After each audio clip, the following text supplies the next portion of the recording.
In the sleepy village of St. Mary Mead, where time ticks as gently as a heartbeat, a single drop of blood stains a clockmaker's workbench, and Elias Thorne vanishes, leaving his masterpiece frozen at 11:47. Miss Jane Marple, with her knitting, needles and razor-sharp mind, uncovers a web of betrayal. Clara, the estranged daughter with a secret letter. Dr. Finch, the rival with stolen sketches, and Mrs. Blackwood, the vicar's wife, with a vengeful key. But when the church clock chimes a coded warning, a shocking truth ticks to life. Thorne isn't dead, he's watching, waiting to trap a traitor who wound this deadly plot. And what lies behind the final chime? Dive into a mystery where every second counts, and time hides a twist that will steal your breath. Chapter 1. The Ticking Village Inn, the quiet village of St. Mary Mead, where the hedgerows bloomed with the unhurried grace of an English summer, and the church spire cast a long shadow over cottages that seemed to doze in the afternoon sun. Time moved with a peculiar gentleness. The seasons turned as they always had, marked by the soft tolling of the church bell and the rhythmic clatter of milk cans at dawn. Yet, beneath this placid surface, there stirred a current of anticipation for Mr. Elias Thorne, the village's reclusive clockmaker, had promised a spectacle that had set tongues wagging from the vicarage to the post office. Miss Jane Marple, whose unassuming presence belied a mind as sharp as the needles that clicked in her delicate hands, sat by her drawing-room window, her eyes flitting between her knitting and the sleepy lane outside. Her cottage, with its rose-trellised porch, a neatly clipped lawn, was a haven of order, a reflection of the precise and discerning nature of its occupant. The window afforded her a view of the village's heart, the green where children played, the postbox where gossip was exchanged as readily as letters, and the distant silhouette of Thorne's shop, its sign reading E. Thorne, Clockmaker, an horologist in faded gold lettering.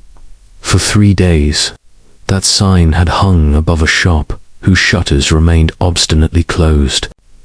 Elias Thorne, a man whose life was governed by the tick and tock of his creations, had not been seen. His absence was not merely noted, but discussed with the fervour reserved for disruptions in St. Mary Mead's tranquil routine. The butcher, Mr. Grimsby, remarked to the baker that Thorne had missed his usual order of lamb chops. The postmistress, Mrs. Phipps, confided to anyone who lingered at her counter that no letters had been collected from Thorne's box. Even the children, who often pressed their noses against his shop window to marvel at the gleaming pendulums, reported an eerie stillness within. Miss Marple, whose habit of observing the small details of village life had solved many a mystery, found her thoughts circling around this anomaly. A man like Elias Thorne, she mused, her needles pausing, does not vanish without reason. Clocks stop, but clockmakers do not. She set her knitting aside and adjusted her spectacles, her gaze lingering on the empty lane. The church clock struck 3, its chime a fraction off, a subtle discord that only a keen ear might notice. Miss Marple noticed. Elias Thorne was no ordinary craftsman. His clocks adorned the mantelpieces of bishops and baronets, each one a marvel. Of precision, their chimes as clear as cathedral bells. His latest project, whispered about in hushed tones at the Women's Institute, was said to be his masterpiece, a clock that could measure time with such accuracy that it rivaled the great observatories. He had promised to unveil it at the village. Fate, an event now only 2 days away. The prospect had stirred St. Mary Mead into a state of mild frenzy, with villagers speculating on the clock's design and the prestige it might bring their unassuming hamlet. Yet, for all his genius, Thorne was a solitary figure. He lived above his shop, in a narrow attic room, his only company the tick of his creations and the occasional visit from his estranged daughter, Clara, who had left St. Mary Mead years ago for the brighter lights of London. His dealings with the village were polite but distant, his conversations brief and confined to matters of gears and springs. A man who keeps his own counsel, Miss Marple reflected, is often guarding more than his trade secrets. Her reverie was interrupted by the arrival of her maid, Florence, a sturdy young woman with a penchant for melodrama. "Oh, Miss Marple," Florence exclaimed, clutching a duster as if it were a talisman. "They're saying Mr. Thorne's gone missing.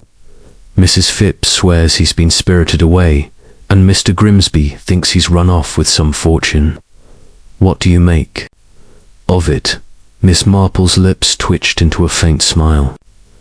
"I make nothing of gossip, Florence, until I see the facts. But Mr. Thorne's absence is curious, I'll grant you that. Perhaps I shall take a walk to the shop and see what's what." Florence's eyes widened. "You don't think it's foul play, do you, miss?"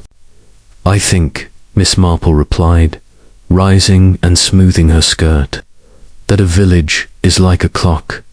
Everything ticks along until a spring snaps, and then one must find the broken piece."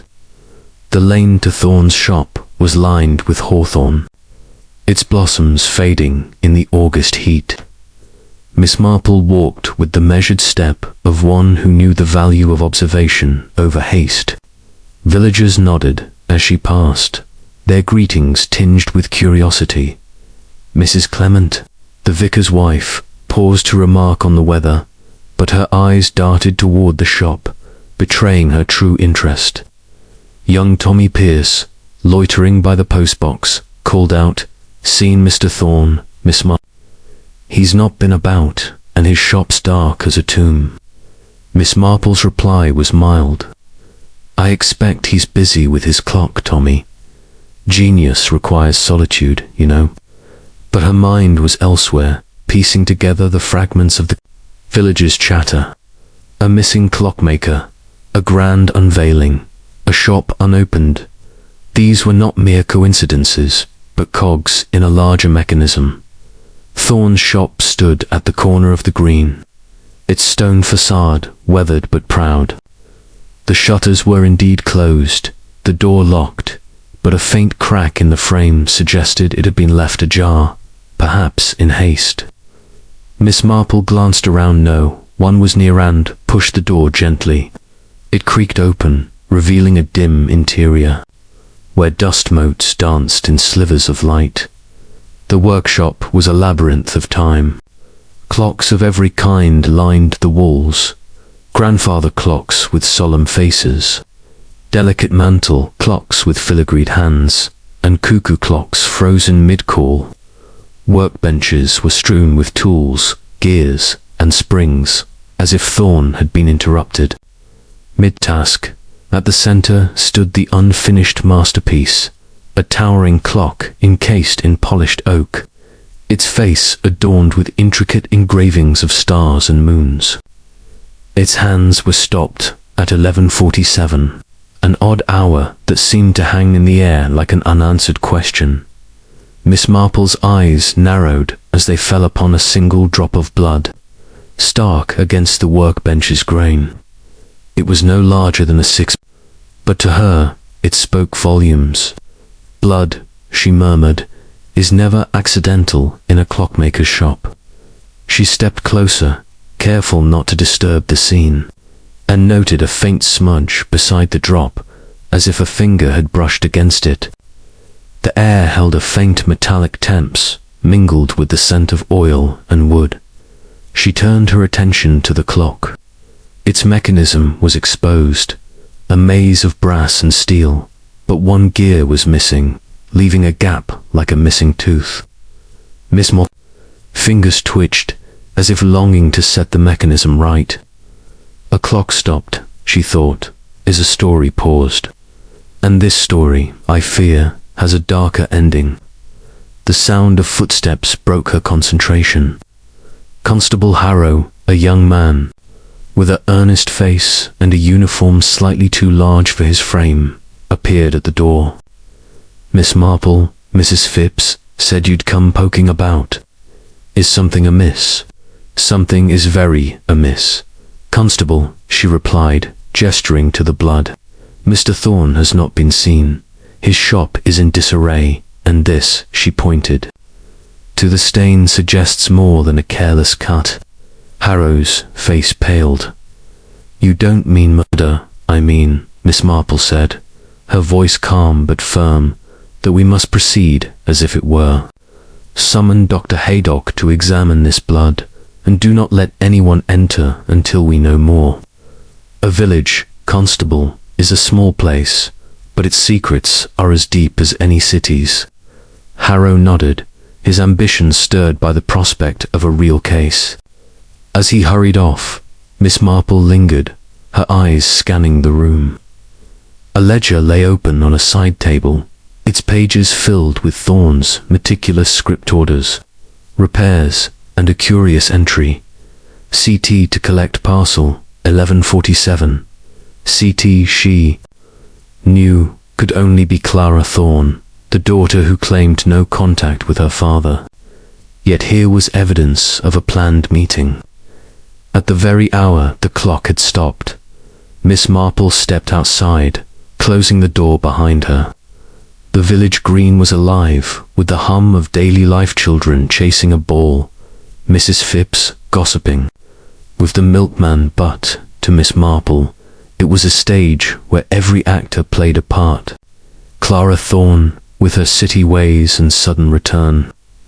Dr. Gideon Finch, the rival craftsman whose envy was no secret. Mrs. Lydia Blackwood, the vicar's wife, whose pious exterior hid a temper that had flared at Thorne over a church clock dispute. Each, she suspected, held a piece of the puzzle as she walked back to her cottage. The church clock struck again, its chime still off by a fraction. Miss Marple paused, her head tilted. A clock out of tune, she thought, is a warning.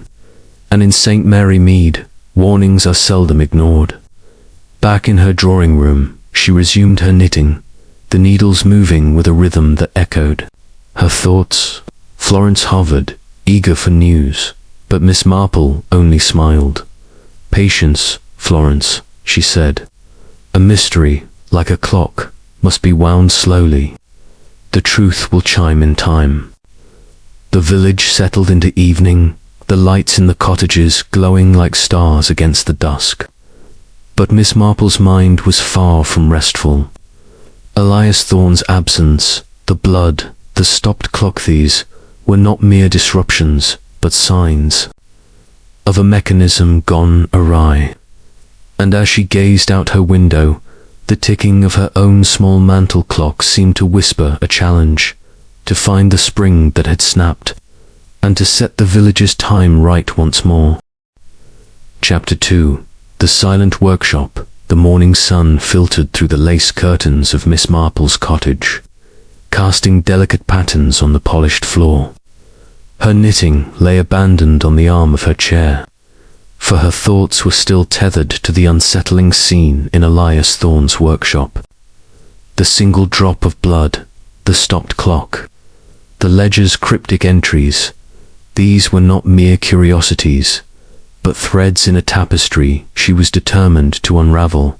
St. Mary Mead, for all its pastoral charm, had a way of concealing its darker secrets beneath a veneer of tranquility, and Miss Marple knew better than to trust appearances. She donned her hat, a sensible straw affair with a single ribbon, and set out for Thorne's shop once more.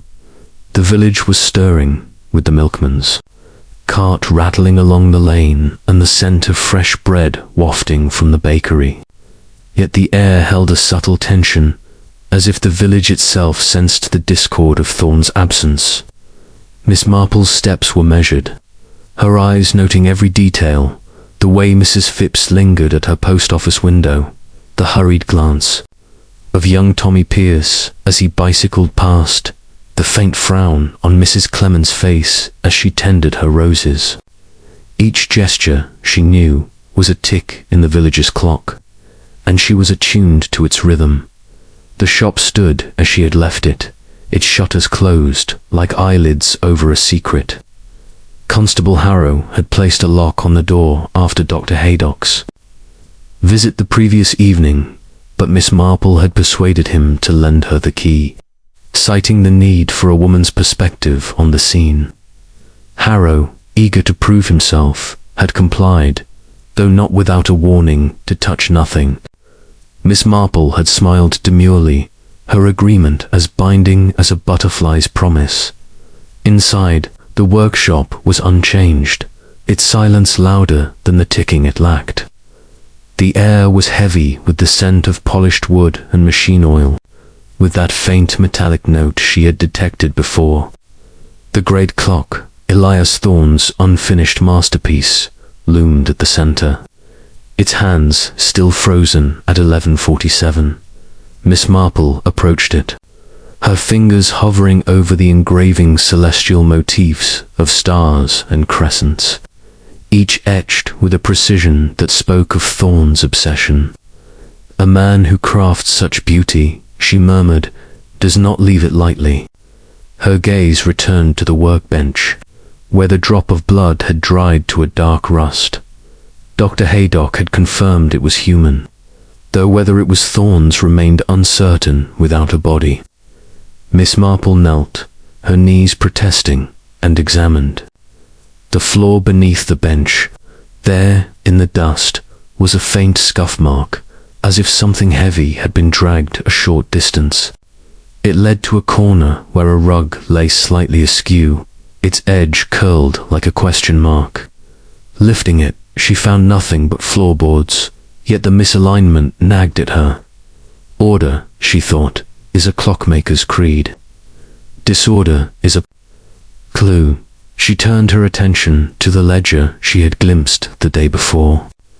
Its pages were a chronicle of Thorne's trade repairs for the vicarage clock, a commission for a cuckoo clock for a London banker, a note about a pendulum weight for Dr. Finch, but the entry that caught her eye was the one she had noted, see to collect parcel, 11:47 below it. In smaller script was another, Finch to discuss balance wheel. 10:30, the times were precise. The handwriting steady, yet the implications were anything but clear. Had Clara Thorne come to the shop? Had Dr. Finch, the rival craftsman, been here before the clock stopped? Miss Marple moved to a shelf lined with tools, screwdrivers, pliers, a loop for inspecting tiny gears.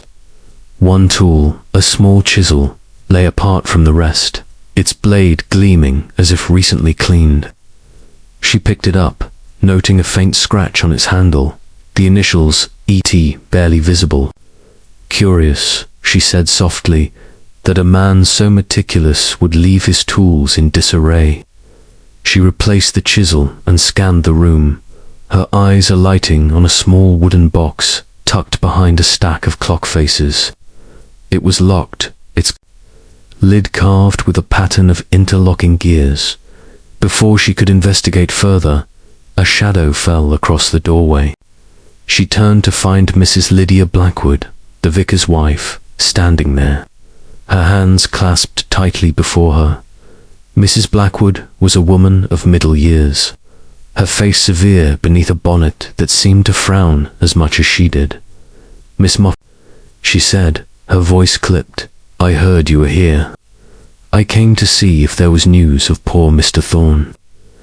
Miss Marple's smile was gentle, but her eyes were sharp. "No news yet, Mrs. Blackwood, but I'm sure the constable is doing all he can. Were you well acquainted with Mr. Thorne?" Mrs. Blackwood's lips tightened. "Hardly. He repaired the church clock, as you know, but he was difficult, insisted on his own methods, never mind the cost. My late brother, you see, was his apprentice once, and he spoke of Thorne's stubbornness. Indeed, Miss Marple said, noting the flicker of unease in the woman's eyes. It must be trying to have such a history. Did you see Mr. Thorne recently? Not for days, Mrs. Blackwood replied quickly, too quickly. I've been busy with the fete preparations. The vicar depends on me, you know. She glanced at the great clock, her expression unreadable. That clock of Hisset's caused nothing but trouble. I told him it was prideful, building such a thing. Miss Marple nodded, her face a mask of sympathy. Pride, yes, can be a heavy burden. Thank you, Mrs. Blackwood. I shan't keep you from your duties. As the vicar's wife departed, Miss Marple's thoughts turned to the church clock. Its irregular chime had troubled her, a subtle wrongness that echoed the discord in Thorne's shop. She locked the door and made her way to the church, a sturdy stone building whose tower loomed over the village like a sentinel. The vicar, Mr. Clement, was in the vestry, sorting him an. He greeted her warmly, his round face creasing with concern when she mentioned Thorne. A terrible business, he said, shaking his head. Elias was a genius, but solitary. I saw him last week, working on the church clock. He said it needed a new escapement, something about synchronizing it with his new creation. Did he seem troubled? Miss Marple asked, her tone mild. Mr. Clement hesitated. He was distracted, I'd say. Kept looking over his shoulder, as if expecting someone. I thought it was just his way. Clockmakers are odd sorts, aren't they? Miss Marple smiled faintly. Perhaps. May I see the clock? The vicar led her up the narrow tower stairs, where the church clock's mechanism ticked in a steady, if slightly off-kilter rhythm. Its gears were new, polished to a gleam, but one lever seemed misaligned, causing the chime to falter. Miss Marple peered at it, her mind racing. A clock out of step, she said, is like a village out of sorts. Something or someone has tampered with its rhythm. As she descended the tower, a figure caught her eye across the green Clara Thorne, stepping out of the Red Lion Inn.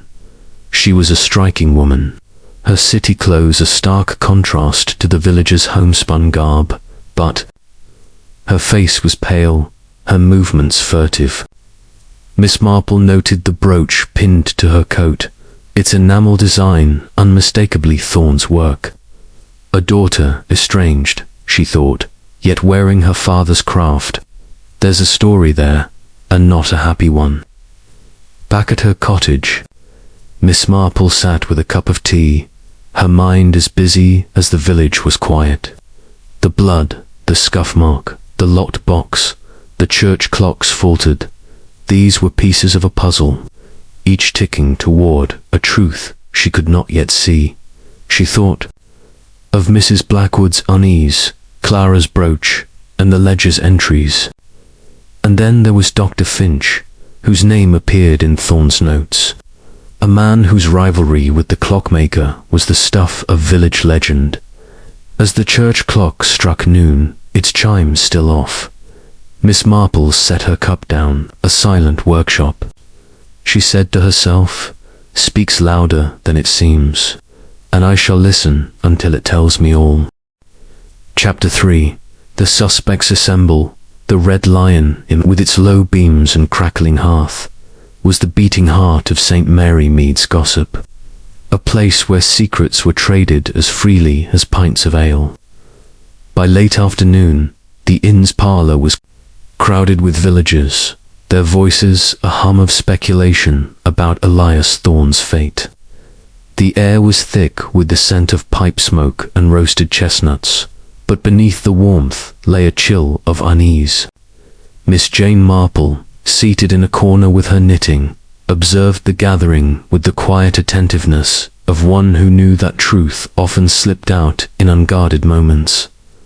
The innkeeper, Mr. Dobbs, a burly man with a knack for hearing everything, was recounting the latest rumours to a cluster of farmers.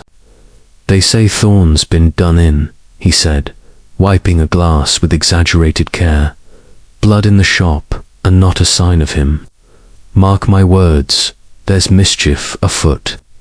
The farmers nodded, their faces a mix of shock and relish for a mystery. In St. Mary Mead was as rare as a fox in daylight. Miss Marple's needles clicked softly, her eyes flitting from face to face. She noted the key players in this unfolding drama, each drawn to the inn by curiosity or something less innocent. Clara Thorne sat alone at a table by the window, her fingers tracing the rim of an untouched glass of sherry. Her city elegance seemed out of place among the rustic furnishings, and her eyes darted to the door whenever it opened. Dr. Gideon Finch, the rival clockmaker, stood at the bar, his loud voice proclaiming his innocence to anyone who would listen. Mrs. Lydia Blackwood, the vicar's wife, sat primly with a group of Women's Institute members, her lips pursed as if guarding a sermon. Miss Marple's thoughts turned to the ledger entry she had seen, Clara's name, Dr. Finch's appointment, and the stopped clock at 11:47. Each suspect, she suspected, held a piece of the mechanism that had brought Thorne's shop to a standstill. She rose, her movements unhurried, and approached Clara's table, her smile as disarming as a summer breeze. "Good afternoon, Miss Thorne," she said, settling into a chair without invitation. "It must be a shock, returning to find your father's shop in such a state." Clara's hand tightened around her glass, her eyes wary. "I haven't seen father in months, Miss Marple. I came for the fate, not for him. Whatever's happened, it's nothing to do with me." "Yet you wear his work," Miss Marple said, nodding at the enamel brooch pinned to Clara's blouse. Its design, a miniature clock face with a crescent moon. A fine piece. "Did he send it to you recently?" Clara's cheeks flushed. "It was a gift, years ago. I wear it for sentiment, nothing more." She stood abruptly, her sherry untouched, and excused herself, claiming a headache. Miss Marple watched her go, noting the haste in her step, as if fleeing more than a conversation. Next, Miss Marple drifted toward Dr. Finch, who was regaling a group of labourers with tales of his own craftsmanship. Thorne thought himself above. "Us all," Finch declared, his face ruddy with indignation. "But his clocks were no better than mine. That masterpiece of his. Overrated, I say." Miss Marple tilted her head, her voice soft. "You saw him recently, Dr. Finch, didn't you?" The ledger mentioned a meeting about a balance wheel. Finch's bluster faltered, his eyes narrowing. I went to his shop. Wanted to compare notes, that's all. He was alive and well at 10:30, I swear it. I left him tinkering with that blasted clock of his." He turned back to his audience, dismissing her with a wave, but Miss Marple noted the sweat on his brow, a telltale tick of nerves. She moved on to Mrs. Blackwood, who was discussing the Fates flower arrangements with an air of strained piety. "Mrs. Blackwood," Miss Marple said, joining the group. "You must be dreadfully busy with the fate, yet you found time to visit Mr. Thorne's shop yesterday. Such devotion to the villagers' concerns." Mrs. Blackwood's smile was tight. "I merely wished to ensure the church clock was ready for the fete. Mr. Thorne's delays were vexing. I found the shop empty, as I told the constable." Her fingers twisted a handkerchief, the motion betraying more than her words. Miss Marple nodded, her expression one of gentle concern. "Of course, it's a pity about the church clock. Its chime is still off, I notice." "Did Mr. Thorne mention any trouble with it?" "He said it was fine," Mrs. Blackwood replied sharply. He was always so secretive, that man. If he's met with misfortune, it's no surprise. Pride goeth before a fall. She excused herself, claiming a need to confer with the vicar. But Miss Marple saw the flicker of fear in her eyes, as the inn emptied. Miss Marple remained, her knitting a steady rhythm against the fading chatter. The suspects had revealed little, yet their denials spoke volumes. Clara's evasiveness, Finch's defensiveness, Blackwood's sanctimony, each was a gear in a machine that had yet to reveal its purpose. She thought of the blood in the shop, the scuff mark, the locked box, and then there was the church clock. Its chime a persistent reminder of something out of alignment. She rose, leaving a shilling for her tea, and stepped into the evening air. The village green was quiet now, the lamps casting long shadows.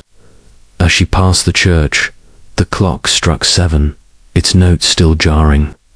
Miss Marple paused, her mind turning over the puzzle. A village, she thought, is a delicate mechanism, and when it falters, one must look to those who wind its springs. Chapter 4. The daughter's secret. The morning mist clung to St. Mary Mead like a gossamer veil, softening the edges of the cottages and muting the clatter of the milk cart. Miss Jane Marple, undeterred by the damp chill, sat in her garden with a cup of tea, her eyes fixed on the lane where Clara Thorne had been seen the previous evening. The young woman's hasty departure from the Red Lion, coupled with the enamel brooch that bore her father's unmistakable craftsmanship, had set Miss Marple's mind ticking like one of Elias Thorne's clocks. Clara's claim of estrangement rang hollow, and Miss Marple, whose understanding of human nature was as precise as a horologist's caliper, sensed a hidden spring in the daughter's story. She set her cup down and adjusted her shawl, her thoughts turning to the ledger entry, CT to collect parcel. 11:47. The hour matched the stopped clock in Thorne's shop, a coincidence too neat to be chance.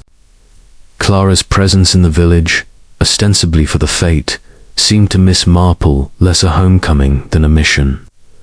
A daughter who wears her father's work, she murmured, yet denies his company, is hiding more than grief.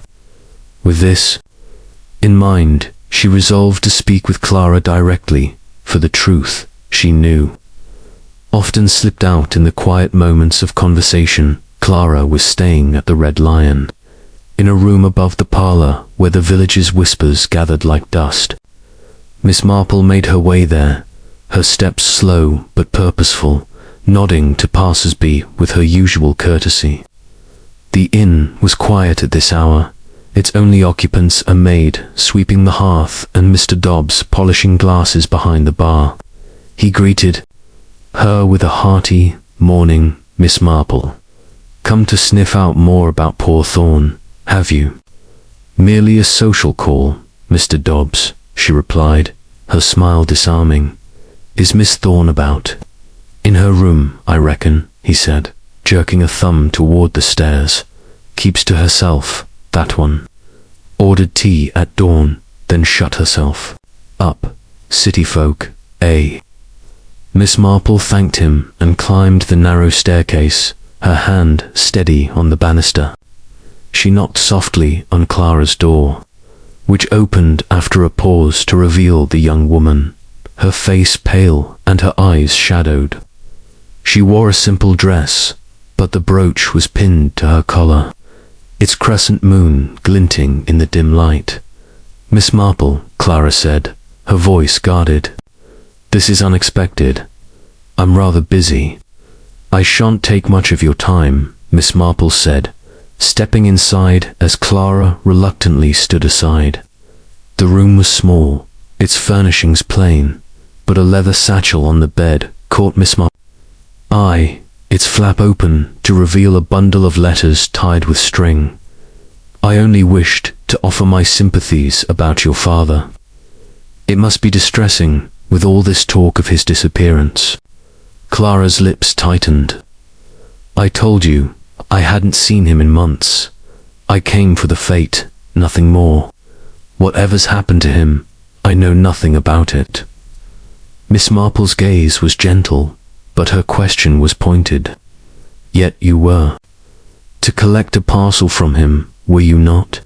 At 11:47, according to his ledger." Clara froze, her hand straying to the brooch. "I don't know what you mean. I had no plans to see him." "Curious then," Miss Marple said, her tone mild, "that your initials should appear in his notes at the very hour his clock stopped. And that brooch such a distinctive piece. Your father's work, I believe." Clara's fingers dropped from the brooch as if burned. "It's an old gift, as I said. I wear it to remember him, not that it's anyone's business.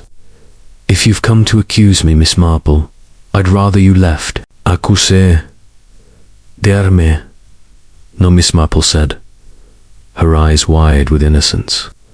"I only thought you might know something to help the constable. A parcel, perhaps, or a letter." Her glance flicked to the satchel, and Clara moved quickly to close.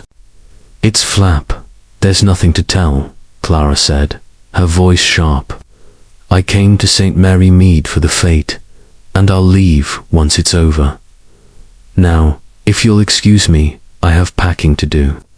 Miss Marple rose, her smile unchanged. "Of course, my dear. I do hope you enjoy the fete. Such a pity your father's clock won't be unveiled as planned."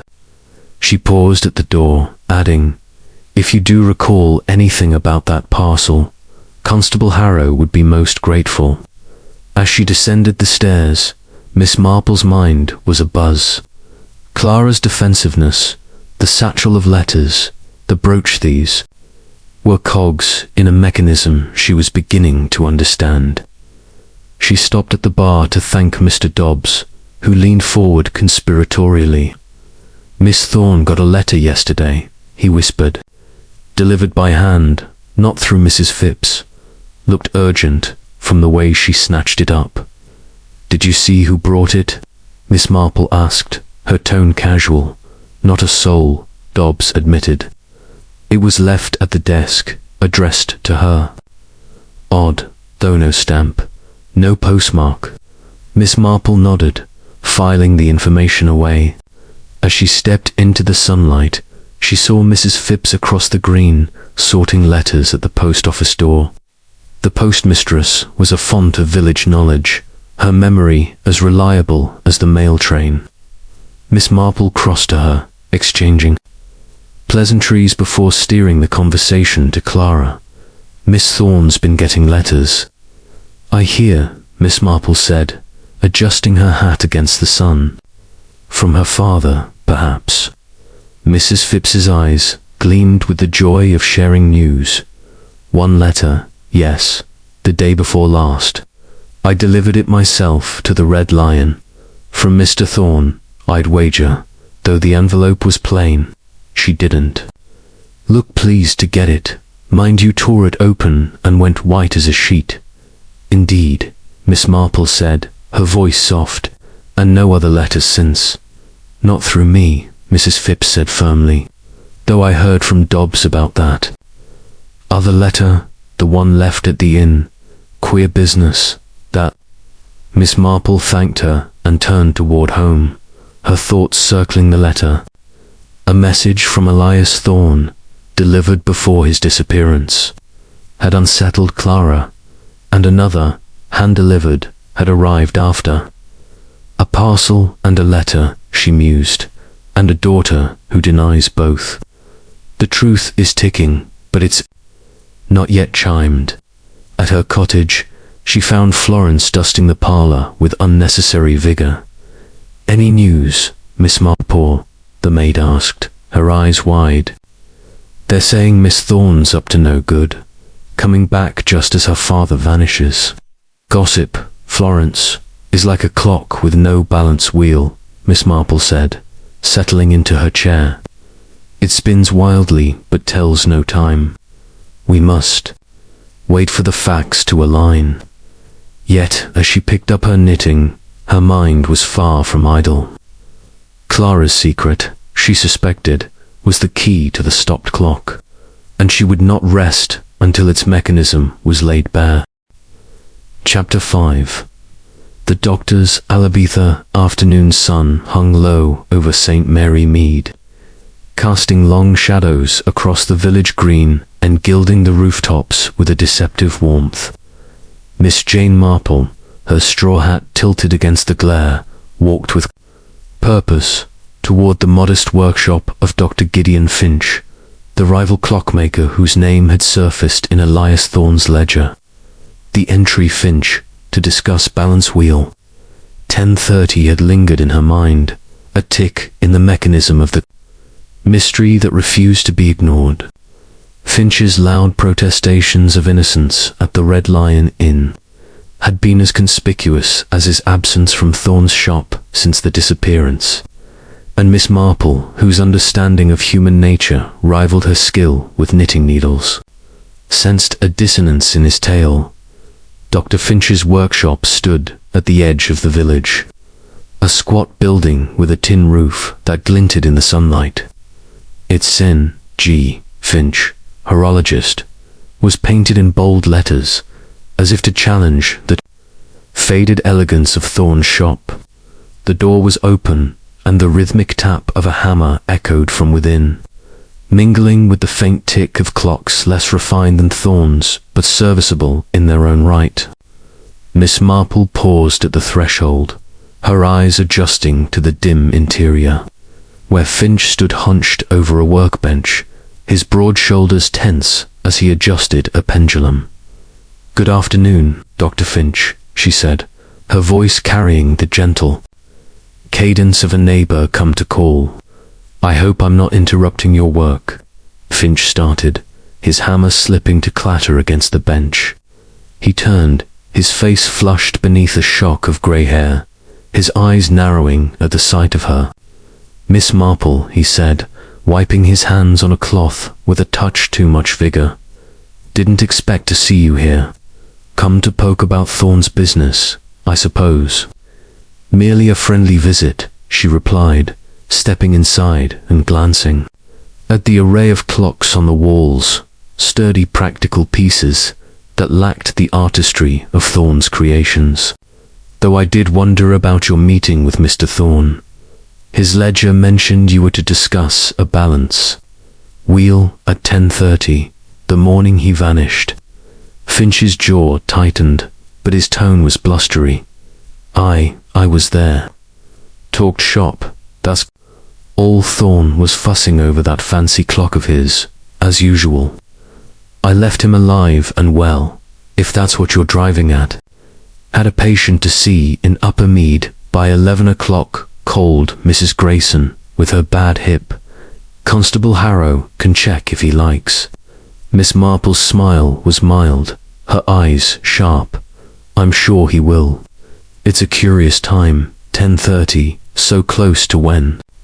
The clock stopped at 11:47. Did Mr. Thorne seem himself? No worries, no distractions. Finch snorted, tossing the cloth aside. Thorne was always distracted, mooning over his gears and springs. Thought himself a genius. He did. But he was jumpy that morning, kept glancing at the door, said something about a delivery he was expecting. Didn't say what, and I didn't ask.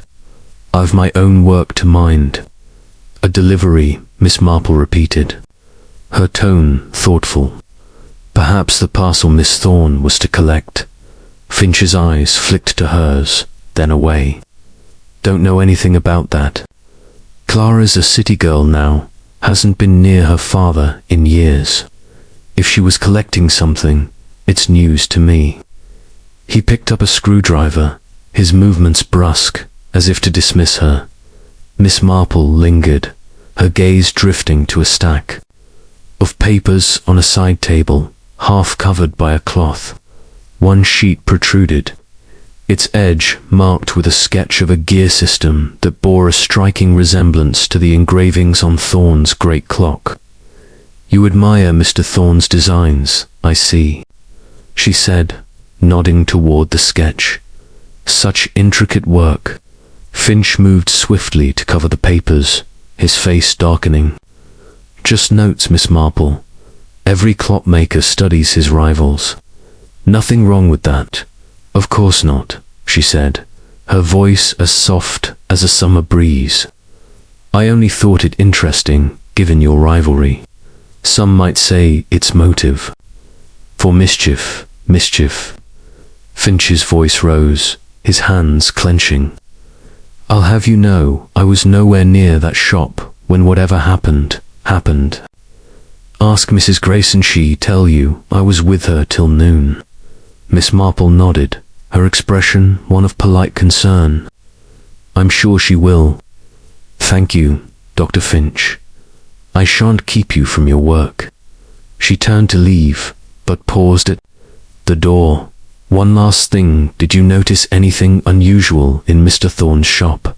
A tool out of place, perhaps, or a visitor?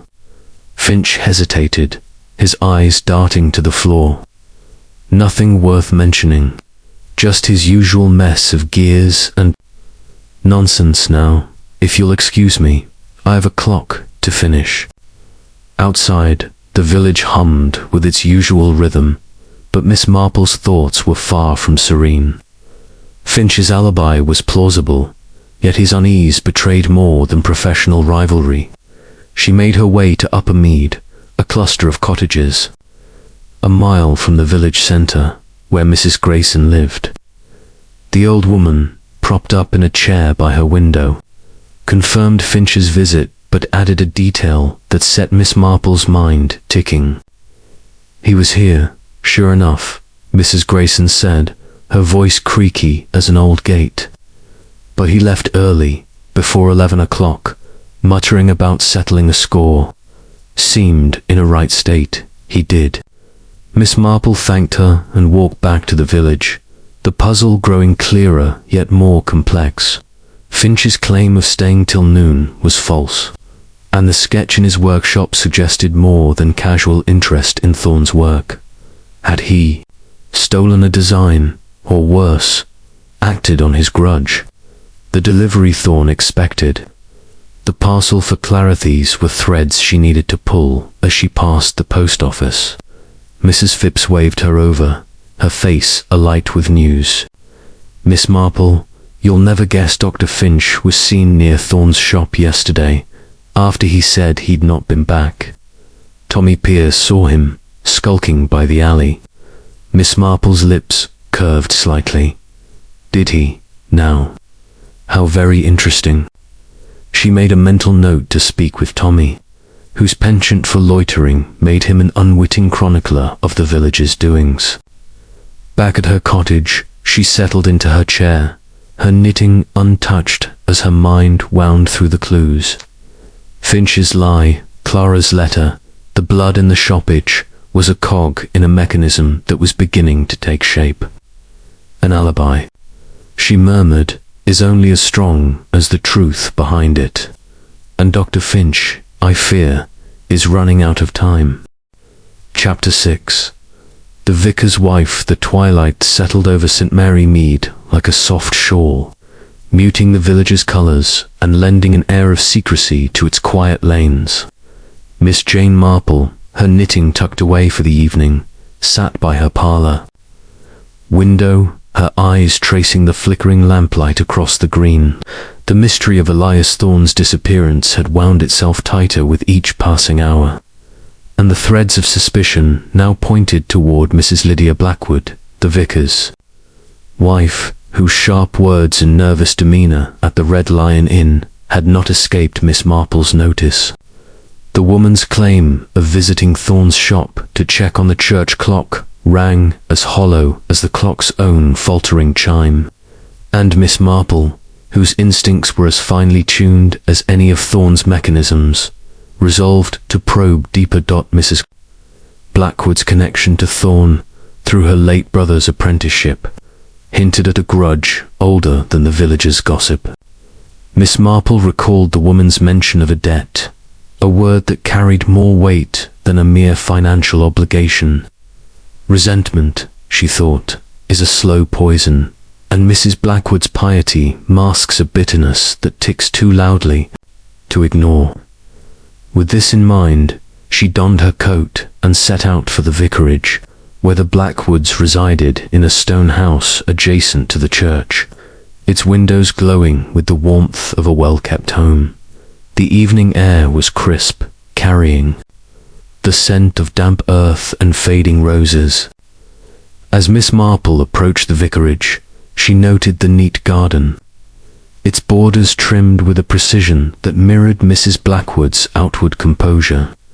She knocked, and the door was opened by the vicar, Mr. Clement, whose kindly face creased with surprise. "Miss Marple, what brings you out at this hour? Is it about poor Thorne?"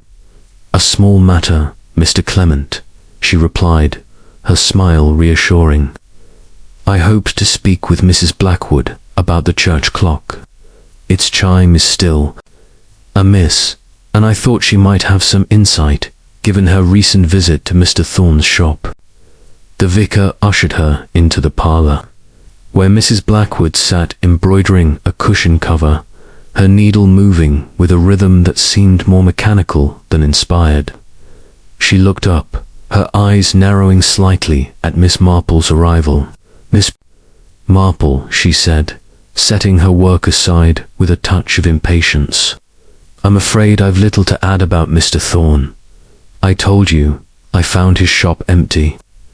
"Quite so," Miss Marple said, settling into a chair with the ease of one accustomed to making herself at home. "But I wondered about your brother, your late brother, who was Mr. Thorne's apprentice. You mentioned a debt, I believe. It must be difficult, carrying such a memory." Mrs. Blackwood's needle paused mid-stitch, her fingers tightening. "On the fabric, my brother James was a fine craftsman," she said, her voice clipped. "He worked for Thorne years ago, but Thorne cheated him, sold a clock they'd built together and kept the profits. James never recovered from the betrayal. He died penniless, and Thorne never so much as apologized." Miss Marple's eyes softened, though her mind was alert. "How dreadful, and yet you trusted Mr. Thorne with the church clock's repair." Mrs. Blackwood's lips pursed. The vicar insisted. "Thorne was the best, or so everyone said. But he was difficult, delaying, always secretive. I went to his shop to press him on the matter, but he wasn't there. I left, and that's the end of it." Miss Marple nodded, her gaze drifting to a small table where a prayer book lay open, its pages marked with a ribbon. Beside it was a folded letter, its edge worn as if handled often. "You must have been disappointed," she said, "to find him absent. Did you notice anything unusual in the shop? A parcel, perhaps, or a sign of his work?" "Nothing," Mrs. Blackwood said sharply, her hand straying to the letter before pulling back. "Just his usual clutter. I didn't linger." She stood, smoothing her skirt. "If you'll excuse me, Miss Marple, I have duties to attend to. The fete is tomorrow, and I'm run off my feet." "Of course," Miss Marple said, rising with a smile. "I do appreciate your time. I only thought, with your brother's history, you might have seen something others missed." Mrs. Blackwood's face tightened, but she said nothing, escorting Miss Marple to the door with a politeness that felt brittle. As Miss Marple stepped into the night, she glanced back, noting the way Mrs. Blackwood's hand lingered on the doorframe, as if reluctant to let it close. Guilt, she thought, has a way of hesitating, even in the devout. Her next stop was the church, where the clock's irregular chime had become a persistent clue. She climbed the tower stairs, her breath steady despite the effort, and examined the mechanism once more. The new escapement, installed by Thorne, was a marvel of precision, yet a small lever was misaligned, causing the chime to falter.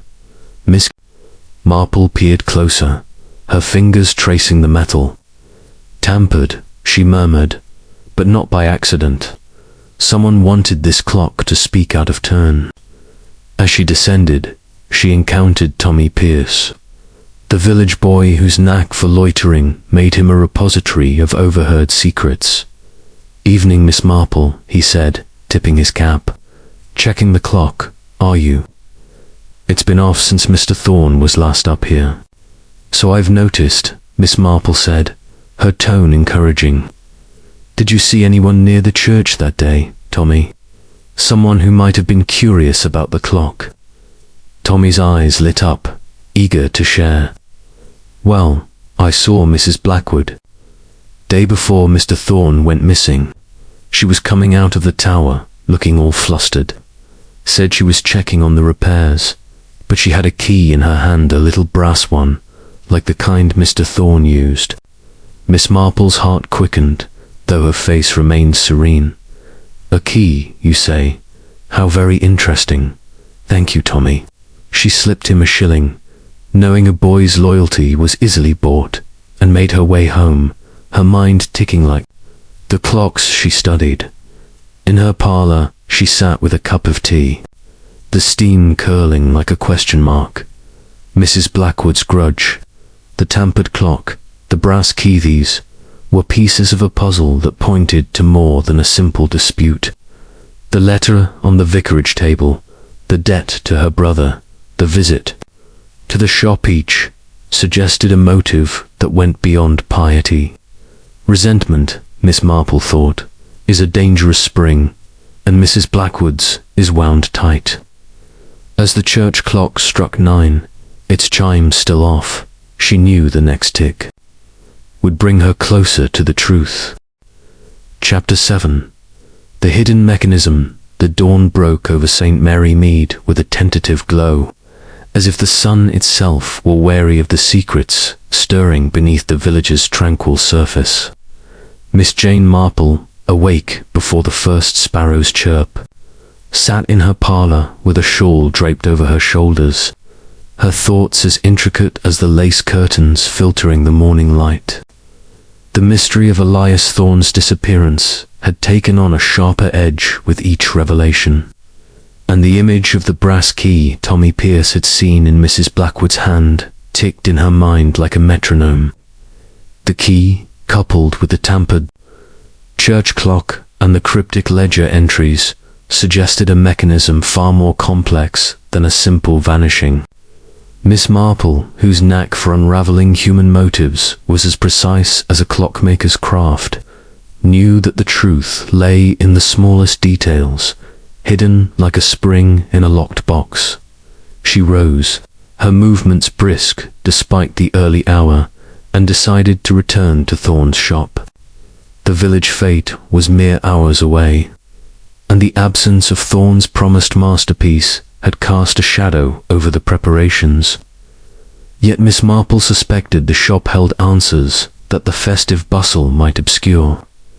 She slipped on her coat, its sensible tweed a contrast to the delicate workings of her mind, and made her way to the green, where the first stalls were being erected with the clatter of wood and canvas. The shop's shutters remained closed, a silent rebuke to the villagers' curiosity. Constable Harrow had granted her access again, his trust in her sharpened by the lack of progress in his own inquiries. She unlocked the door, the creak of its hinges echoing in the stillness, and stepped into the workshop.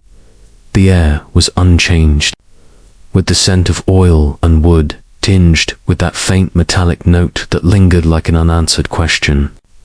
The great clock stood sentinel, its hands still frozen at 11:47, its celestial engravings catching the sliver of light from the cracked shutter.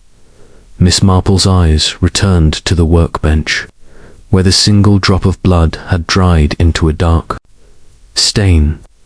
She knelt, her knees creaking faintly, and examined the scuff mark she had noticed before, faint smear in the dust, leading to the corner where the rug lay askew. She lifted the rug again, her fingers probing the floorboards beneath. One board was slightly raised, its edge worn as if frequently handled. With a gentle press, it shifted, revealing a small cavity. Inside was a brass key, its surface engraved, with the initials EY, the same initials she had seen on the chisel in Finch's workshop, and, she suspected, the key Tommy had glimpsed in Mrs. Blackwood's hand. She held the key to the light, its weight solid in her palm. A key, she murmured, is only as useful as the lock it fits. Her gaze swept the room, settling on the wooden box she had spotted behind the stack of clock faces. She retrieved it, noting its carved gear pattern, and tested the key. It turned with a satisfying click, revealing a compartment lined with velvet. Inside was a folded paper, its edges crisp, and a single word scrawled in Thorne's precise hand: Betrayal. Beneath it was a coded sequence of numbers and letters: 3129 TFH.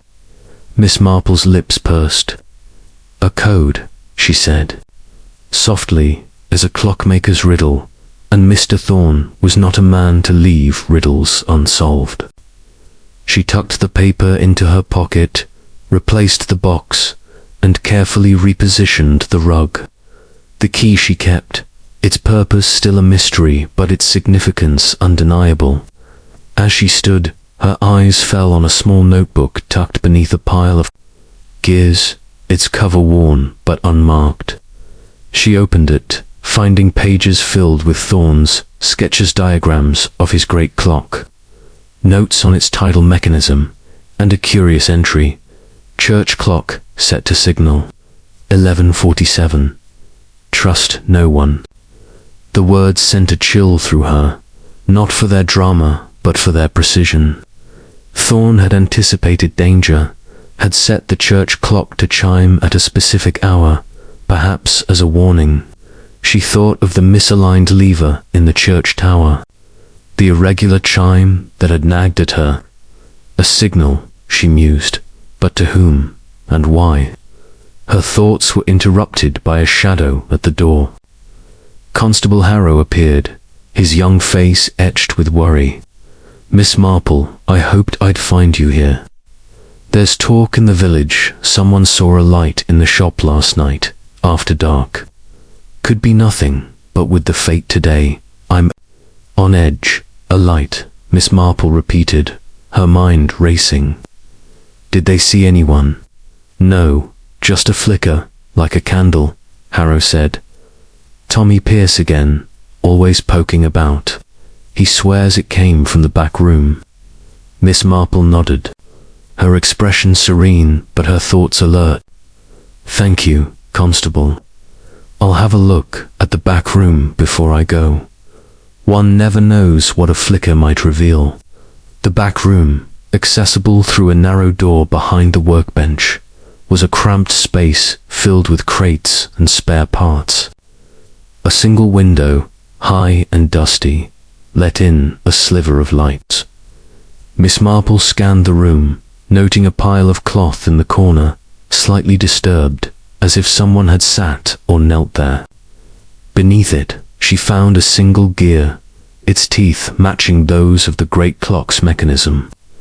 Out of place, she thought, like a note in a wrong key. She returned to the main workshop, locking the door behind her, and made her way to the green where the fete was taking shape. Stalls offered jams and knitted scarves, children darted about with ribbons, and the air buzzed with anticipation. Yet Miss Marple's attention was drawn to the church, where the clock struck 10. Its chime still off. She spotted Mrs. Blackwood arranging flowers near the vicarage stall, her movements brisk but her eyes darting to the crowd. Clara Thorne stood by the cake stall, her face pale, the brooch glinting at her collar. Dr. Finch was absent, though. Miss Marple noted his workshop shutters were open, a sign he was near. As she mingled, she overheard snippets of gossip: Clara's sudden return, Finch's temper, Mrs. Blackwood's sharp words about Thorne's pride. Each added to the mechanism. she was piecing together, but the coded note and the key were the heart of it. Betrayal, she thought, is a motive that winds many springs. But whose hand turned the key? Back at her cottage, she spread the coded paper on her table, her knitting forgotten. The sequence 3-12-9 TFH hinted at a cipher, perhaps tied to the clock's positions or Thorne's tidal mechanism. As the church clock struck 11, its chime faltering, she felt the weight of time pressing. A hidden mechanism, she murmured, is only hidden until the right spring is pressed, and I shall find it before the final hour. Chapter 8. The village clocked the morning of the St. Mary Mead fete, dawned with a bustle that belied the undercurrent of unease rippling through the village. Bunting fluttered from lampposts, stalls groaned under the weight of homemade jams and knitted goods, and the laughter of children mingled with the hum of gossip about Elias Thorne's absence. Miss Jane Marple, her sensible shoes crunching on the gravel path to the church, paid little heed to the festive clamour.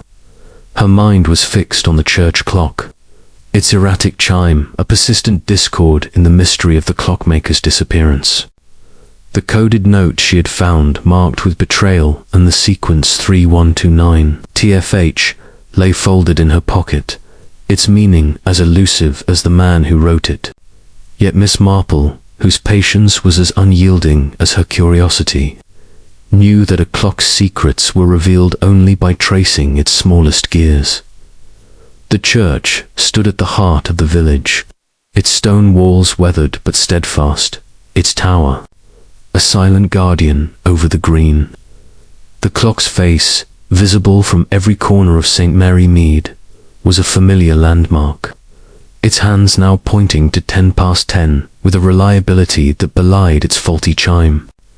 Miss Marple climbed the tower stairs, her breath steady despite the steep ascent. Guided by the vicar, Mr. Clement, who had agreed to accompany her with his usual geniality. "You've a keen interest in our clock, Miss Marple," he said, puffing slightly as they reached the mechanism. "I confess, its chime has been off since Elias worked on it. He said it was part of his grand design, something about a signal, but I never quite understood." "A signal," Miss Marple repeated, her eyes brightening. "Did he say for whom, or why?" Mr. Clement shook his head, his round face creased with concern. "Only that it was tied to his new clock, the one for the fete. He was secretive, even for him, kept muttering about timing being everything." The clock's mechanism was a marvel of brass and steel, its gears gleaming with the polish of Thorne's expertise. Miss Marple studied the escapement, noting the misaligned lever she had seen before. She traced its path to a small, concealed wheel, etched with faint numbers 3, 12, 9. Her heart quickened, though her expression remained serene. "This wheel," she said, pointing, "is not part of a standard clock.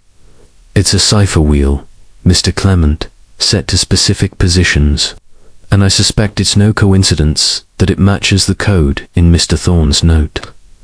The vicar blinked, his confusion evident. A cipher. Good heavens, what was Elias up to? Something he feared others wanted, Miss Marple said softly. "This clock was meant to chime at 11:47, wasn't it? The same hour his great clock stopped." Mr. Clement nodded. "He was particular about that.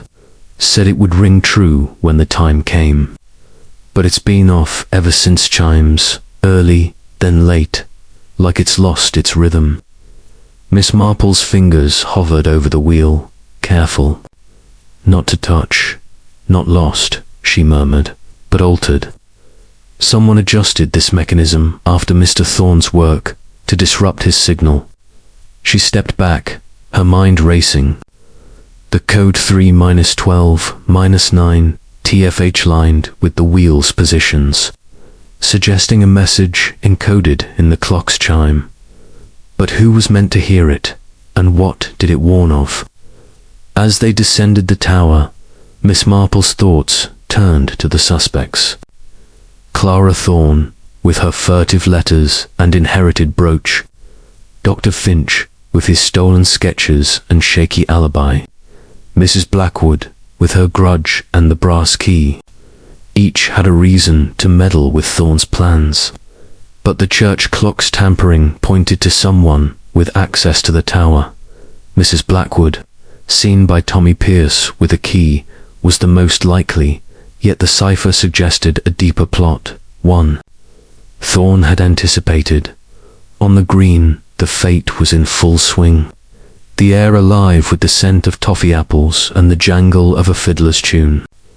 Miss Marple paused by the vicarage stall, where Mrs. Blackwood was arranging a display of embroidered linens, her movements brisk but her eyes restless.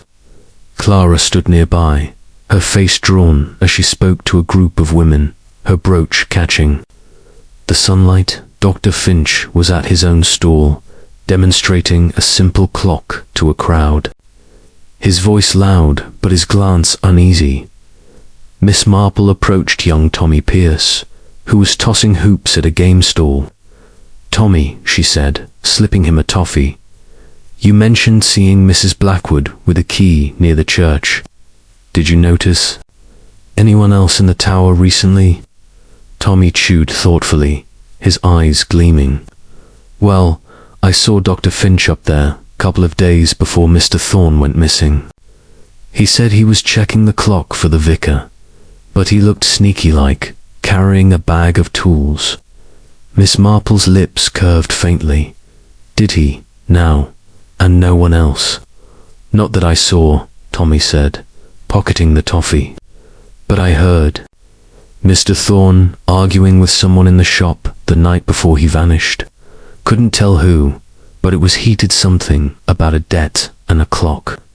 Miss Marple thanked him and moved through the crowd, her mind piecing together the clues.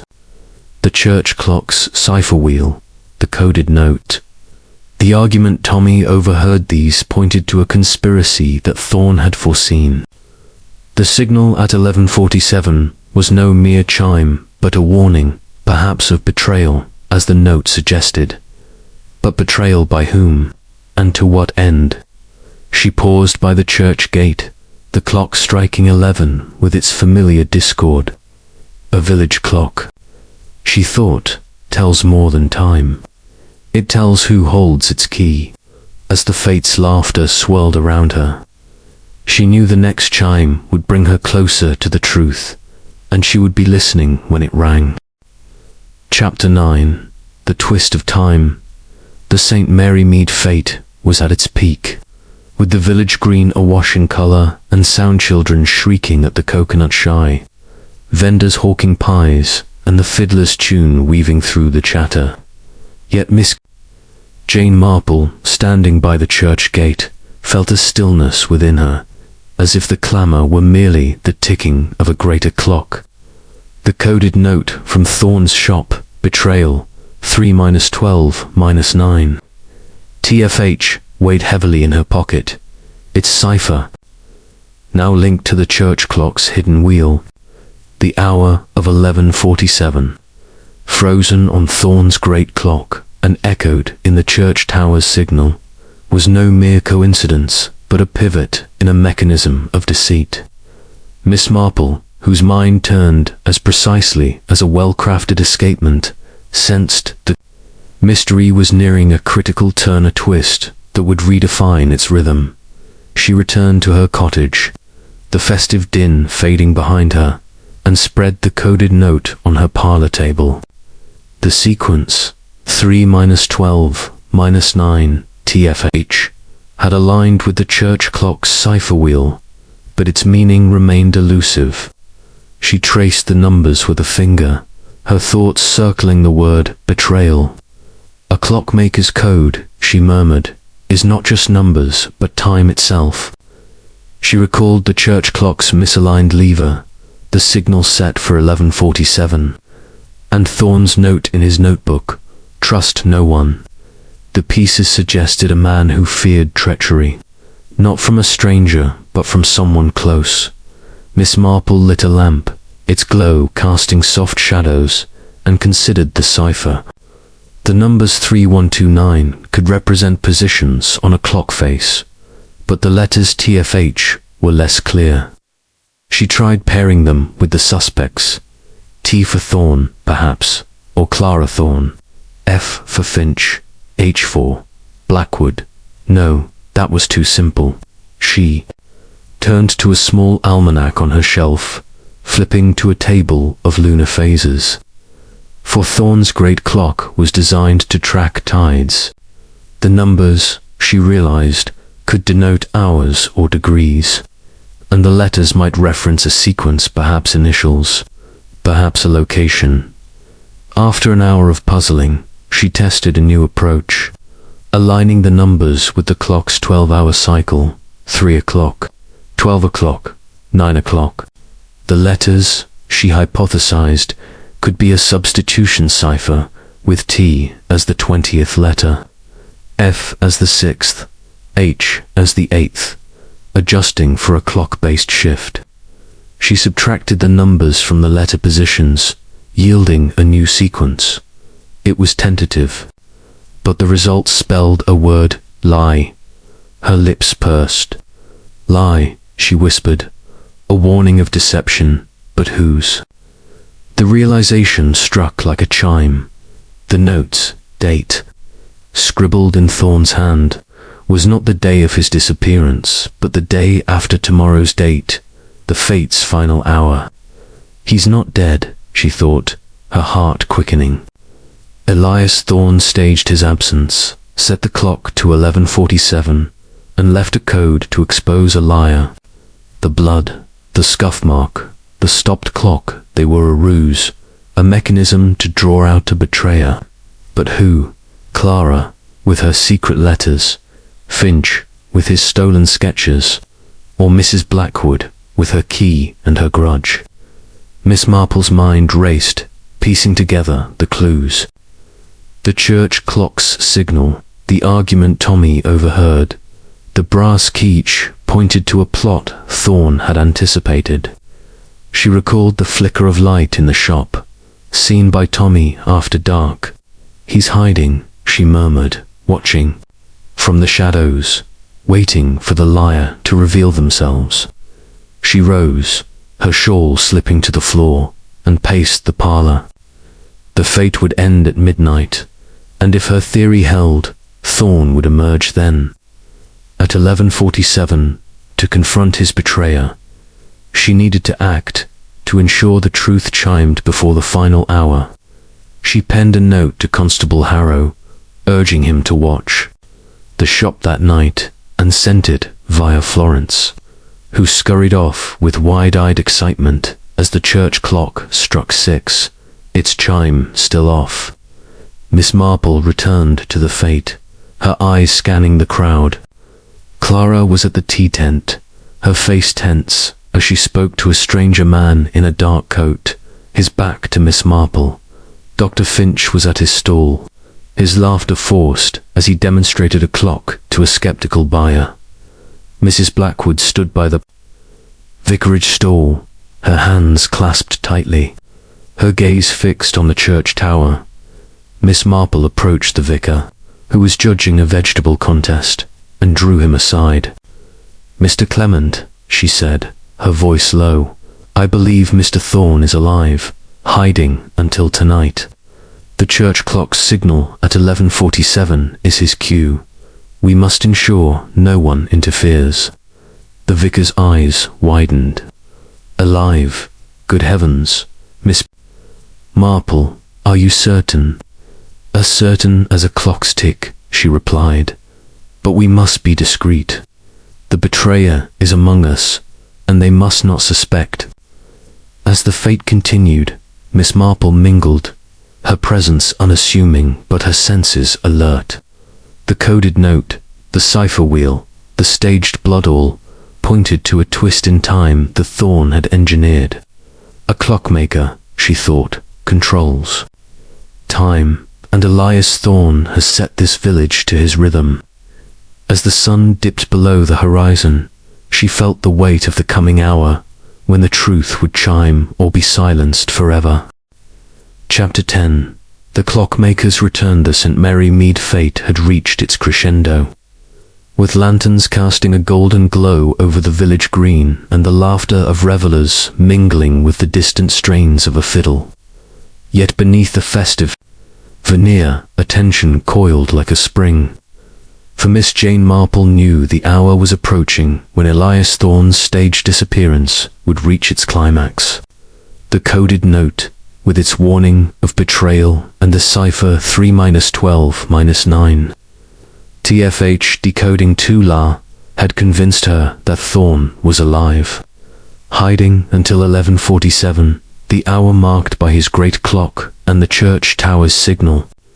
Her note to Constable Harrow, urging vigilance at the shop, had been dispatched, and now, as the church clock struck 11 with its familiar faltering chime, she positioned herself near the edge of the green, her eyes sharp beneath the brim of her hat.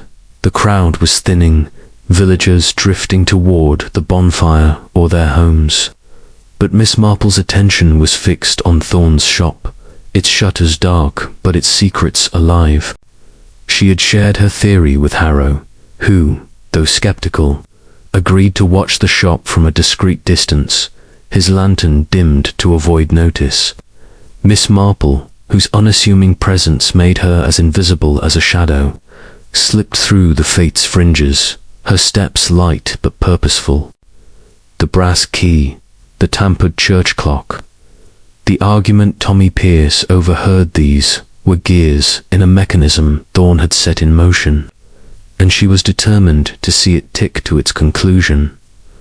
As she neared the shop, a flicker of movement caught her agile figure slipping into the alley beside it, cloaked in shadow.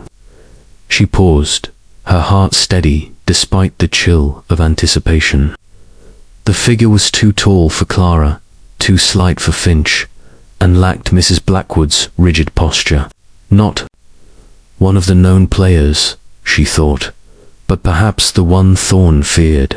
She signaled Harrow, who was crouched behind a hedge, and crept closer, her sensible shoes silent on the cobblestones at 11:45.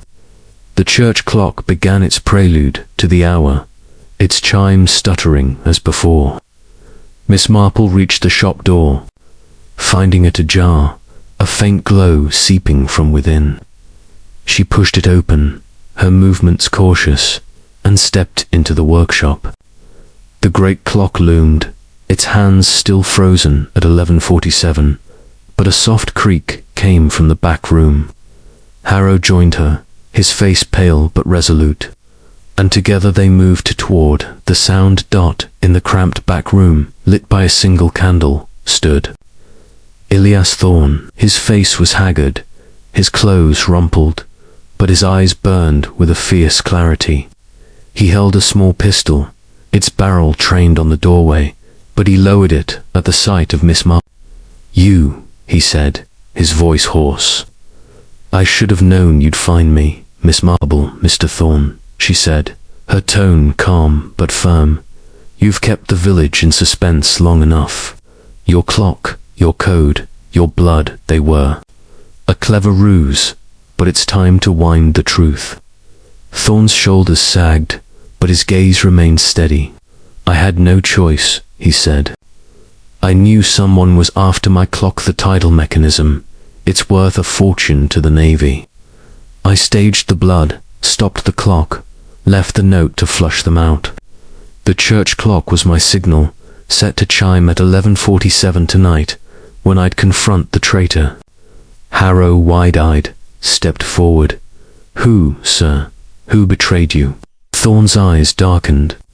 "I suspected Clara at first. She's been distant, and I heard she was in debt. Then Finch, with his jealousy and those sketches he stole. But Mrs. Blackwood, she's the one who turned them. She knew my past, my mistakes with her brother, and she used it to pull them into her scheme." Miss Marple nodded, the the pieces clicking into place. "The brass key," she said. "Mrs. Blackwood had it, seen by Tommy Pierce. She tampered with the church clock to disrupt your signal, didn't she?" "Aye," Thorne said. "She wanted the clock for herself, to sell it and settle old scores. I heard her arguing with Clara in my shop, planning to take it after my death. I hid here, waiting for tonight." A noise from the alley snapped their attention. Harrow moved to the window, peering out. "Someone's out there," he whispered. "Coming this way." Miss Marple's mind raced. "Mr. Thorne, stay hidden. Constable, we must act as if you're still missing. The betrayer will show themselves if they think the clock is unguarded." She gestured to the great clock. "Set it ticking, just for a moment, to draw them in." Thorne hesitated, then nodded, slipping into the shadows of the back room.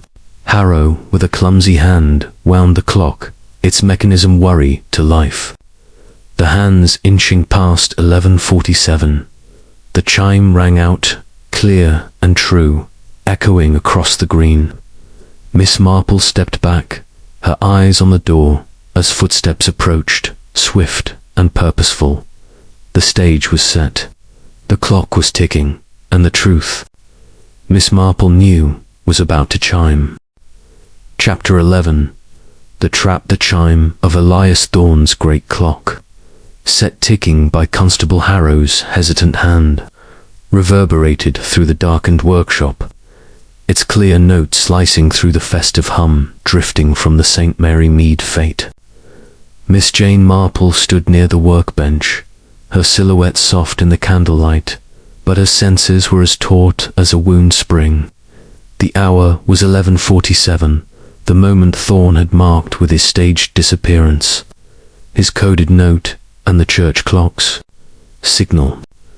The trap was set, and Miss Marple, whose understanding of human nature was as precise as a clockmaker's loop, knew the betrayer would be drawn to the ticking bait. Outside, the fete was winding down, the bonfire's glow fading as villagers trickled homeward. Yet the shop, with its newly revived chime, was a beacon to those who coveted Thorne's tidal clocker mechanism, worth a fortune to naval engineers. Miss Marple had instructed Thorne to remain hidden in the back room, his pistol at the ready, while Harrow crouched behind a crate, his lantern extinguished. She herself stood in plain view, her demeanor that of an innocent busybody, though her eyes missed nothing. The door creaked open, and a figure stepped inside, cloaked in the shadows of the alley. It was Clara Thorne, her face pale but resolute, the enamel brooch glinting at her collar. She froze at the sight of Miss Marple, her hand clutching a small satchel. "Miss Marple," she said, her voice sharp with surprise. "What are you doing here?" "Merely checking on Mr. Thorne's masterpiece," Miss Marple replied, her tone mild but her gaze piercing. "The clock began ticking, you see, and I thought it curious, given his absence. Have you come for the parcel your father noted in his ledger?" Clara's eyes darted to the great clock, its hands now moving past 11:47. I heard the chime," she stammered. "I thought perhaps father was back. I came to see." Before Miss Marple could respond, another figure entered. Dr. Gideon Finch, his broad frame filling the doorway, a tool bag slung over his shoulder. His face darkened at the sight of Clara. "What's this?" he growled. "You here too? Thought you'd sneak in and grab the clock before me." Clara's lips tightened. "I've as much right as you, Finch. Father promised me a share, not you." Miss Marple raised a hand, her voice calm but commanding. "Please, both of you, this is no place for quarrels. The clock is Mr. Thorne's, and he alone decides its fate. But I wonder, where is Mrs. Blackwood? She too has an interest in this mechanism, has she not?" As if summoned, Mrs. Lydia Blackwood appeared at the door, her bonnet slightly askew, a brass key dangling from her hand. Her eyes widened at the gathered company, but her voice was steady. "I heard the clock," she said. "I came to ensure it was safe for the church. Mr. Thorne's work belongs to the village, not to thieves." Miss Marple's smile was gentle, but her words cut like a blade. "Thieves, Mrs. Blackwood. A strong word when you hold a key to this shop, seen by Tommy Pierce, and you, Dr. Finch, with sketches of this very clock in your workshop. And Miss Thorne, with letters from your father you've not mentioned. Each of you has a motive, and the clock has called you here." The air grew thick with tension, the clocks ticking a relentless pulse. Clara's hand tightened on her satchel. Finch's fingers twitched toward his bag, and Mrs. Blackwood's eyes flicked to the back room. Miss Marple stepped closer to the clock, her voice soft but deliberate. "Mr. Thorne feared betrayal, you see. He staged his death, set this clock to chime at 11:47, and waited to see who would come. The blood, the stopped clock, the code, they were his trap, and you've all walked into it." A low chuckle came from the back room, and Elias Thorne emerged, his pistol lowered but his eyes blazing. "Well played, Miss Marple," he said. "I knew they'd come for the clock, but I didn't expect all three at once." Clara gasped, her satchel slipping to the floor. "Father, you're alive." Finch's face reddened, his voice a snarl. "You tricked us, Thorne. For what?" Mrs. Blackwood's composure cracked, her hand clutching the key. "You've no right to accuse us, Elias. You cheated my brother, and now you play games with us." Thorne's gaze was cold. "I heard you, Lydia, plotting with Clara to steal the clock. You used her debts to pull her in, didn't you? And Finch you stole my sketches, thinking you could claim my work. I set the church clock to signal my return, but you tampered with it, trying to silence me." Miss Marple nodded, her eyes moving from one to the other. "The cipher, 3-12-9, TFH, spelled LUA, a warning of your deceit. But whose hand struck first? The blood was yours, Mr. Thorne, but the plot was theirs." Harrow stepped forward, his handcuffs ready. "Who's the ringleader, Miss Marple?" She turned to the suspects, her voice steady. "That, Constable, we shall soon know. The clock has chimed, and the truth cannot hide." Chapter 12. The confession. The air in Elias Thorne's workshop was taut as a wound spring, the great clocks ticking a relentless reminder of the hour past 11:47, the moment of truth Thorne had engineered. Miss Jane Marple stood calmly by the workbench, her eyes flitting between the three suspects gathered in the dim candlelight. Clara Thorne, her face pale and her satchel spilled open at her feet. Dr. Gideon Finch, his fists clenched and his stolen sketches betrayed, and Mrs. Lydia Blackwood, the brass key gleaming in her hand, her pious mask slipping. Elias Thorne, alive and resolute, faced them, his pistol lowered but his gaze unyielding. Constable Harrow, his youthful earnestness tempered by the gravity of the moment, stood ready with handcuffs, waiting for Miss Marple's signal to act. The clock's chime had drawn them here, a trap set by Thorne's cunning, and Miss Marple, whose mind turned as precisely as the mechanism before her, knew the moment had come to unwind the conspiracy. "Mr. Thorne," she said, her voice soft but carrying the weight of certainty, "you staged your death to expose a betrayer. The blood, the stopped clock, the coded note, they were your gears, turning to reveal the truth. But the question remains, who wound this plot into motion?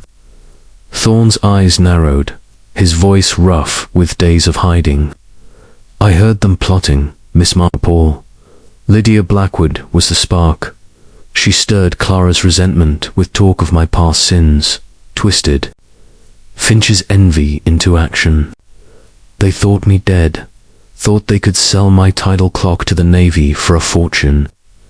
Clara's voice broke, a sob escaping her lips. Father, I didn't want to hurt you. Lydia said you'd cheated me out of my inheritance, that the clock was my due. I only wanted what was mine.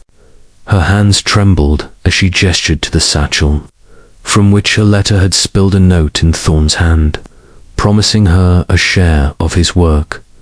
Miss Marple's gaze softened, but her question was sharp. And the letter you received, Miss Thorne, the one that turned you pale at the Red Lion, was it from your father urging you to come for the parcel at 11:47? Clara nodded, tears streaking her face. He wrote that he'd hidden something for me in the shop, something to secure my future. I thought it was money, not this. She gestured to the great clock, its tidal mechanism a marvel of engineering. Finch snorted, his voice thick with scorn. Don't play the innocent, Clara. You were in as deep as I was. Lydia promised me a cut if I helped steal the plans. I took the sketches, but I didn't touch Thorne.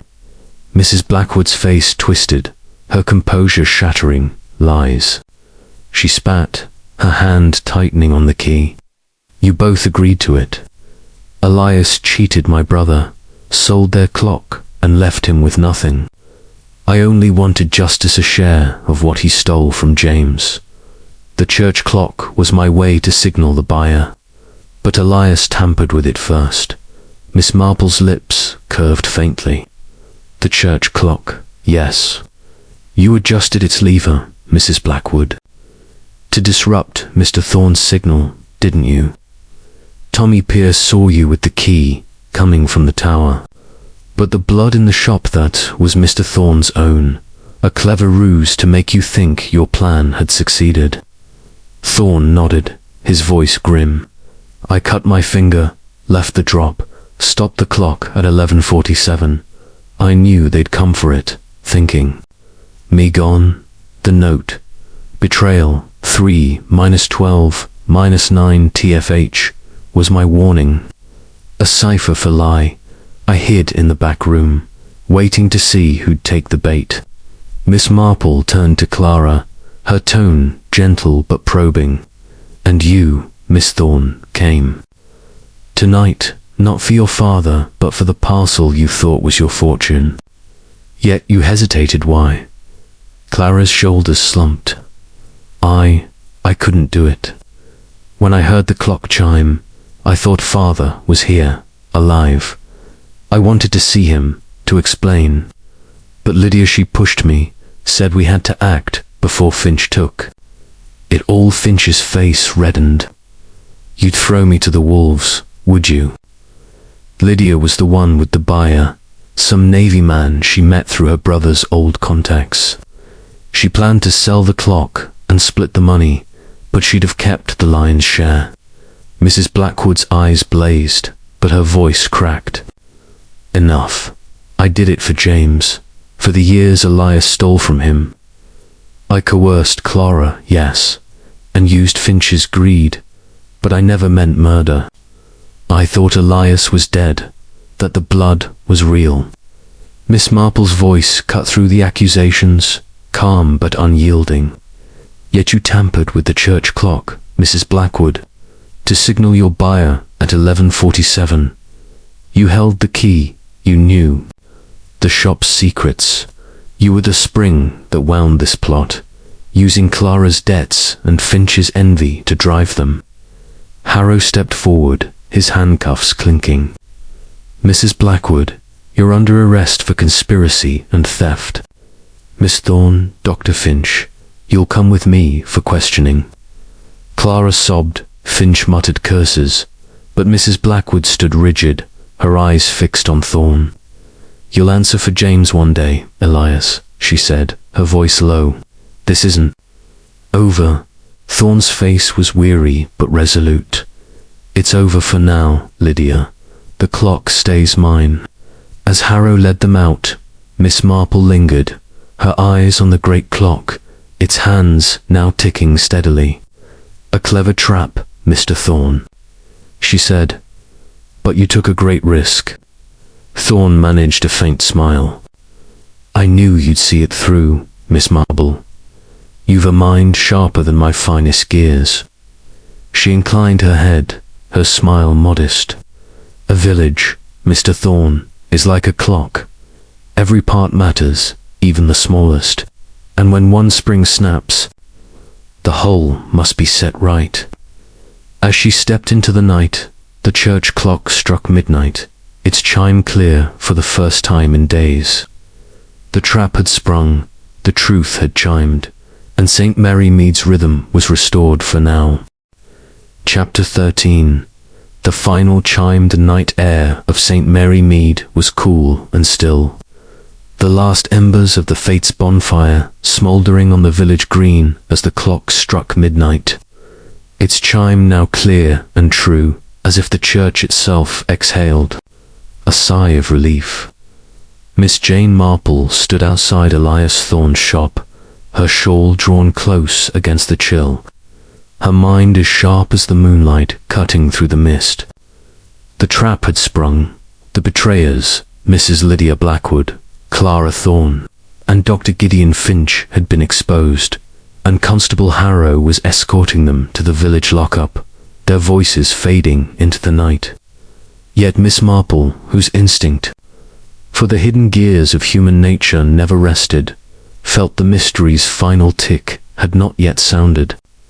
The great clock, its tidal mechanism safe, stood as a testament to Thorne's cunning. But its chime had stirred something deeper in her thoughts. Elias Thorne emerged from the shop, his face etched with exhaustion but softened by gratitude. In his hands, he carried a small silver clock, its face adorned with a single star, a piece as delicate as his larger masterpiece was grand. Miss Marple, he said, his voice low, I owe you more than I can say. You wound back the truth when I thought it lost. This is for you a token, not payment, for nothing could repay your clarity. Miss Marple accepted the clock, her fingers tracing its smooth edges. It's beautiful, Mr. Thorne, she said, her smile gentle but her eyes searching.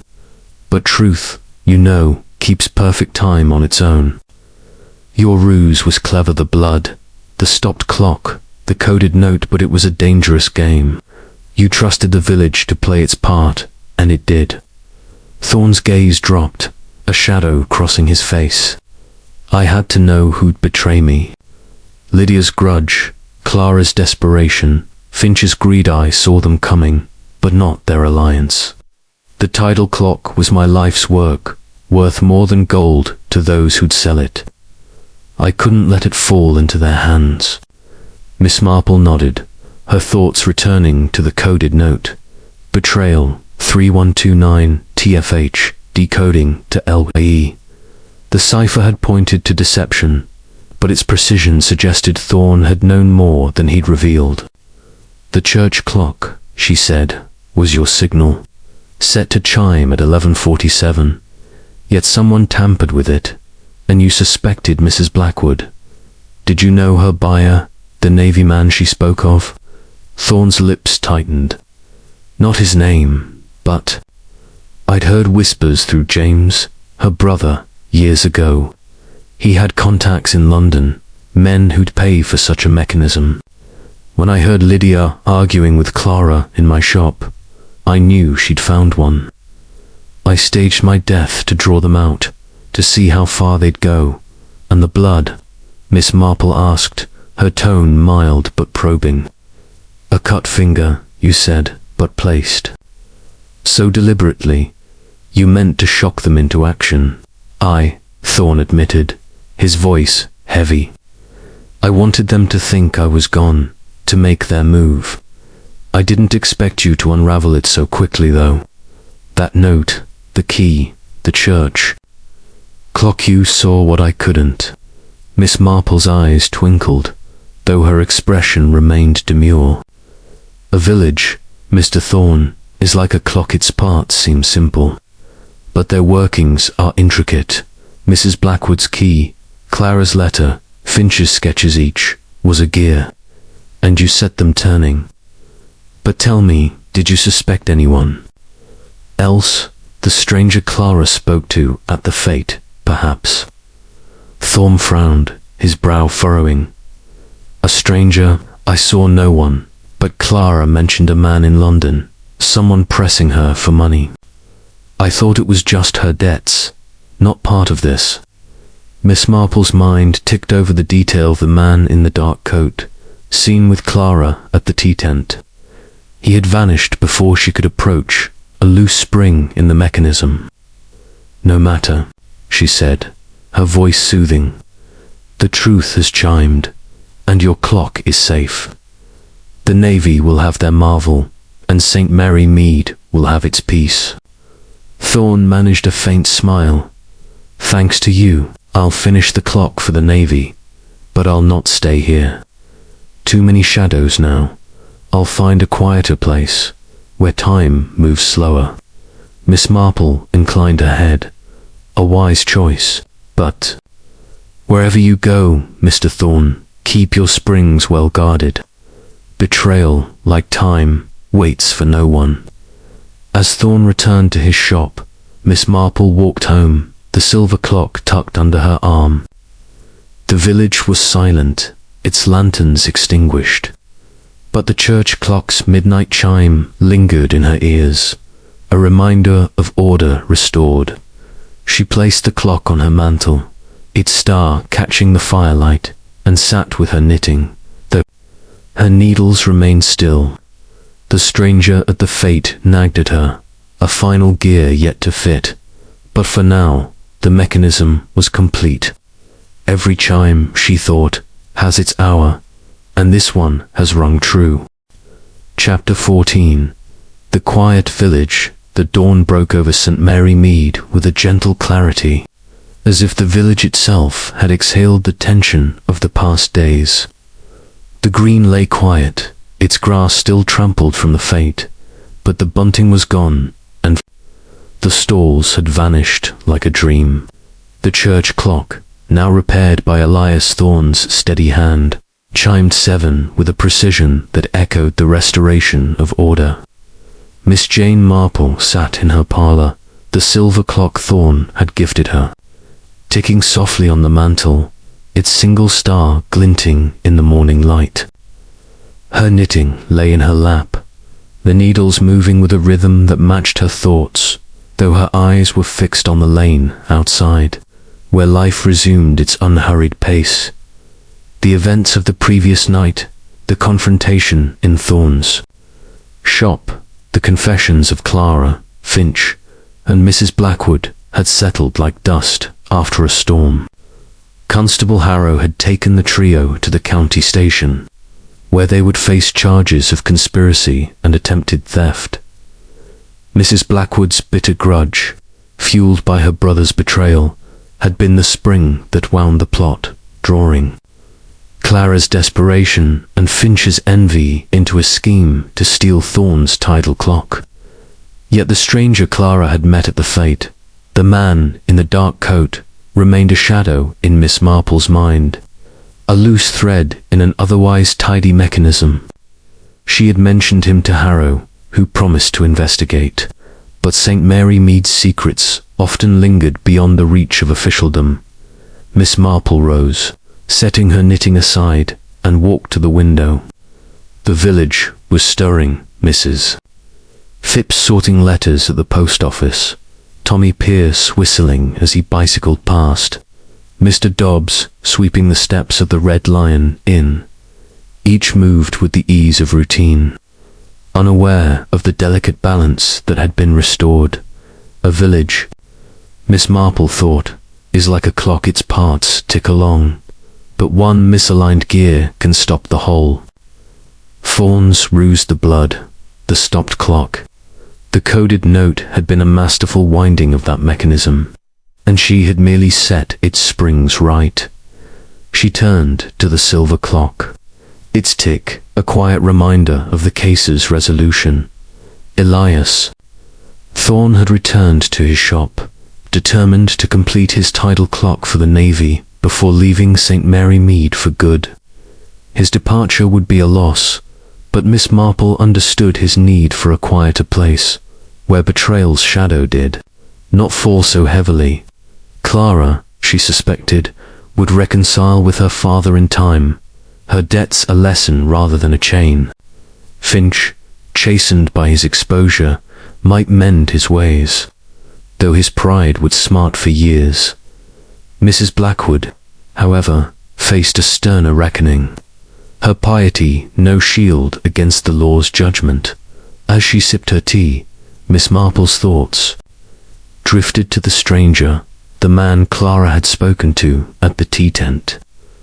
His absence from the final confrontation nagged at her, a faint discord like the church clock's former chime. Had he been the Navy buyer Mrs. Blackwood mentioned, or merely a creditor pressing Clara?